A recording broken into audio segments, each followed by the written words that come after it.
អ៊ីរ៉ង់ប្រកាសសងសឹកយ៉ាងចាស់ដៃក្រោយអាមេរិកនិងអ៊ីស្រាអែលសម្រាប់មេដឹកនាំកំពូលនិងមេទ័ពកំពូលរបស់អ៊ីរ៉ង់តែត្រូវលោកត្រាំព្រមានថាបើហ៊ាននឹងធន់ជាងនេះប្រទេសអ៊ីរ៉ង់បានប្រកាសបដិញ្ញាសងសឹកវិញយ៉ាងចាស់ដៃបន្ថែមទៀតទៅលើអ៊ីស្រាអែលនិងមូលដ្ឋានទ័ពអាមេរិកនៅក្នុងប្រទេសជាច្រើនក្នុងតំបន់មជ្ឈិមបូព៌ារួមមានប្រទេសអ៊ីមីរ៉ាតអារ៉ាប់រួមកាតា បារ៉ែន គូវ៉ែត និងអារ៉ាប៊ីសាអូឌីតក្រោយពីប្រតិបត្តិការយោធារួមគ្នា Operation Ronin Lion របស់សហរដ្ឋអាមេរិកនិងអ៊ីស្រាអែលបានសម្លាប់មេដឹកនាំកំពូលនិងមេទ័ពកំពូលរបស់អ៊ីរ៉ង់អស់ជាច្រើនតែត្រូវលោកត្រាំព្រមានថាបើហ៊ាននឹងធន់ជានេះការប្រកាសសងសឹកយ៉ាងចាស់ដៃនេះធ្វើឡើងក្រោយពីប្រព័ន្ធផ្សព្វផ្សាយរដ្ឋអ៊ីរ៉ង់ IRNA កាលពីថ្ងៃអាទិត្យទី1ខែមីនាឆ្នាំ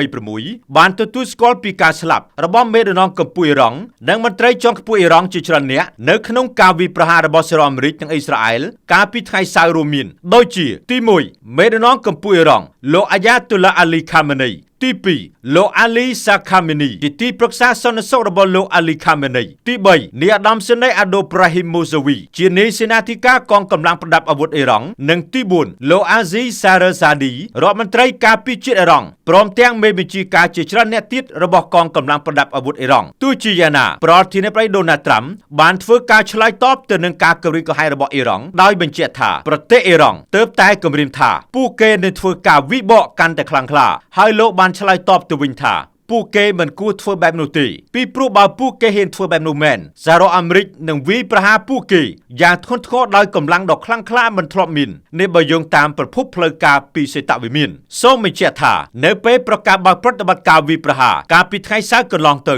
លោកដូណាល់ត្រាំបានព្រមានឲ្យសមាជិកនៃឆ្មាំបដិវត្តអ៊ីស្លាម IRGC កងកម្លាំងប្រដាប់អាវុធនិងប៉ូលីសអ៊ីរ៉ង់ទាំងអស់ទម្លាក់អាវុធចោះបើចង់មានជីវិតរស់ខ្ញុំតារាពី RTNews TV